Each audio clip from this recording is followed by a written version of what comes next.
সুধী ভক্তমণ্ডলী, আমি প্রকাশ একটা হরি সংকীর্তন গান করছি। হরিধাম প্রাপ্ত হলে তাহলে কি হয় লাভ, হরিধাম প্রাপ্ত হলে তাহলে কি হয় লাভ। স্বভাবে দোষে সকল নাশে, ও সে স্বভাব দোষে সকল নাশে, যদি না ঘটে স্বভাব তাহলে কি হয় লাভ। হরিধন প্রাপ্ত হলে তাহলে কি হয় লাভ।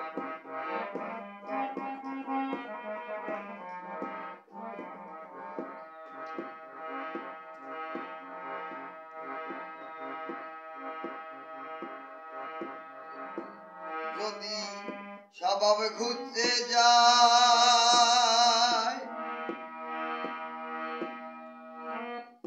অভাব নাহি রয়, প্রেমের তনু ডগ মগ করি তারে যায়। যেমন বস্ত্রের পিছে গাবি বেড়ায়,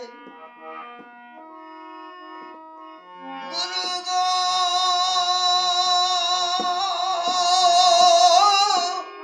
গুরু গো,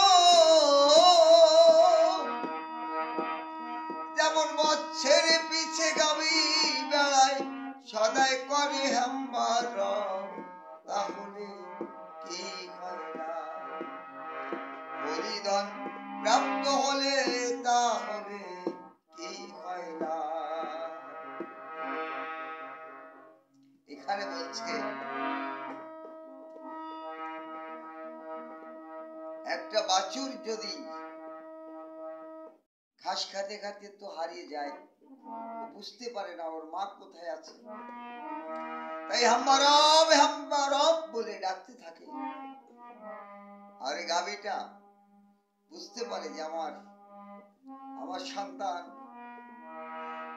কোথায় আছে, আমাকে ডাকছে, তাই বাছুরটা ছুটে সেখানে আসে না, আসে কি গাভীটা ছুটে আসে বাছুরের ধারে। তাই বাছুরের স্বরূপ আমরা সবাই ঠাকুরের সন্তান। আমরা যদি ঠাকুরকে ওই বাছুরের মতো মা মা বলে ঠাকুর ঠাকুরে বলে রাখতে থাকি, তাহলে আমরা কে কোথায় আছি ঠাকুর আমাদের খুঁজে নেবে।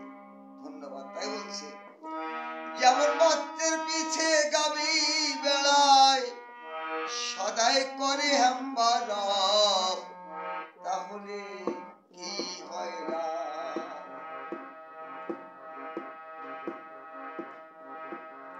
স্বভাব দোষ এমনি অলক্ষী, শুনো তার সাক্ষী, শ্রীরাম লক্ষণে পেয়েছিল মাছরাঙা পাখি। পাখি জানলো না তার মাহাত্ম কি, পাখি রে পাখি রে, পাখি জানলো না তার মাহাত্ম কি, নীল মাছ ধরা মর তেজে সব, তাহলে কি হয় লাভ। সীতা হারিয়ে গেলে লক্ষণ আর রাম সীতাকে খোঁজবার করে জঙ্গলে জঙ্গলে ঘুরে বেড়াচ্ছে। বড় জল পিপাসায় ক্লান্ত হয়ে পড়ল রামচন্দ্র। লক্ষণ জল আনতে গিয়ে দেখে একটা পুকুরের ভিতরে একটুখানি গর্তের ভিতরে জলে রয়েছে। ভাবলো এই জলটুখানি নিয়ে আমি দাদাকে দিব। সেই জল যখন হাতে তুলল, ওই গাছে একটি মাছরাঙা পাখি বসেছিল, ছবল দিয়ে জলটা ফেলে দিল। যখন ছবল দিয়ে মাছ রাঙা ছবল দিয়ে লক্ষণের হাতে জল ফেলে দিয়েছে, সঙ্গে সঙ্গে লক্ষণ তীর ধনুকতে ওকে বিদ্ধ করে প্রভু রামচন্দ্রের কাছে এনে দিয়েছে। রামচন্দ্র পানের ক্ষত জায়গায় হাতে বুলিয়ে দিয়েছে, আর ক্ষতটা ভালো হয়ে গেছে। বলছে পাখি, বলো পাখি তুমি কি চাও। তখন প্রভু বলেছিল, লক্ষণ তুমি জল আনতে গিয়ে এই পাখিকে তীরবিদ্ধ করলে কেন? বললো, আমি অনেক কষ্টে একটু জল পেয়েছিলাম, এই পাখি ছবল দিয়ে আমার হাত থেকে জল ফেলে দিয়েছে। রামচন্দ্র বলেছিল, পাখি তুমি জল ফেলে দিলে কেন? পাখি বলল, প্রভু অপ্রভু, ওটা জল নয়, ওটা বিষধর সর্পের বিষ ছিল। গত অমাবস্যা রাত্রি এক বিষধর সর্পে বিষ খনন করেছিল, তাই আমি বিষটা হাত থেকে ফেলে দিয়েছি, মনে করেছি যদি খেয়ে ফেলে তাহলে সমস্যা হবে। লক্ষণকে ডেকে বলেছে, রাম লক্ষণ, দেখেছো আজ এই পাখির কারণে আমি বেঁচে গেলাম, তা না হলে বিষধর সর্পের বিষ তুমি আমাকে পান করাতে। আচ্ছা পাখি, তুমি আমার কাছে বর চাও। পাখি বলল, যার যে স্বভাব।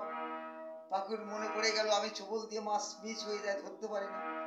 বলছে, প্রভু আমি দেখি যে মাছ যে হার দেখে ছবল মারবো যেন মিস নাই, আমি যেন ধরতে পারি। লক্ষণ বলল, আরে পাখি, আজকে মুক্তি চাইবি, পাখি জন্ম থেকে মুক্তির জন্ম, মানব জীবন নাই, দেবত্ব জন্ম তার আছে। তুই দুদিনের দুনিয়ায় বেঁচে থাকবি, তুই ছেড়ে নিলি, তুই মাছ আহার ধরার বর ছেড়ে নিলি। তাই বলছে কবি অশ্বিনী, পাখি জানলো না তার মাহাত্ম্য কি, নিল মাছ ধরা বল তেজের, তাহলে কি হয় না? হরিধনে প্রাপ্ত হলে তাহলে কি হয় না? তাই আমাদের মতো মানুষ ভগবানকে পেয়েও লাভ হবে না। আমরা অর্থ চাবো, বাড়ি চাবো, টাকা চাবো, সোনা চাবো, গাড়ি চাবো, নাকি? তাই বলছে, স্বভাব দোষ এমনি কুলক্ষণ, তার সাক্ষী কপি গো, বনে বসে শ্রীরাম শশী পেল সর্বজন। স্বভাব দোষ এমনি কুলক্ষণ, তার সাক্ষী কপি গো, বনে বসে শ্রীরাম শশী পেল সর্বজন। শেষে রাবণ মারি লঙ্কা পুরী, শেষে রাবণ মারি লঙ্কা পুরী,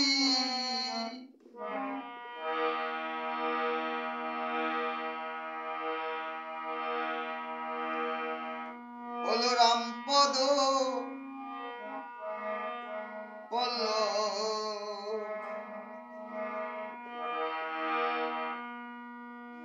হলো রাম তেজে নারী পল্লব, তাহলে কি হয় না?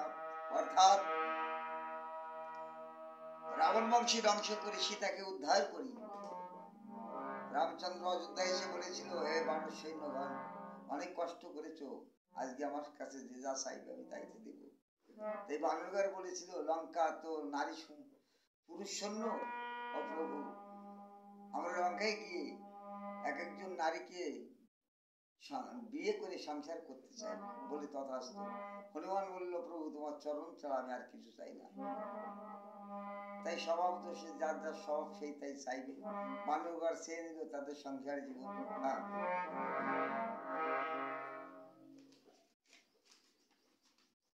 এই তো আমাদের জীবন। হনুমান স্বভাব খুব যাইয়ে এই দেহের পঞ্চজন লয়ে, শ্রীরাম পদে মনকে বেজে থাকলো ভবনে। হনুরাম চরণে প্রাণ সপিয়ে, হনুরাম চরণে প্রাণ সপিয়ে, পেল রাম পদ পল্লব, তাহলে কি হয় না? গোসাই গুরু চাঁদ বলে, স্বভাব খুঁজিলে শঙ্করের রিধি হরিধন মেলে। গোসাই গুরু চাঁদ বলে, ওই স্বভাব ঘুচিলে শঙ্করের রিধি নিধি হরিধন মেলে। অশ্বিনী তোরে কপালে, অশ্বিনী তোরে কপালে ঘড়বে কি সেই গোসাইর ভাব, ওরে ঘড়বে কি সেই গোসাইর ভাব, তাহলে কি হয় না? হরিধন প্রাপ্ত হলে তাহলে কি হয় লাভ? হরিধন প্রাপ্ত হলে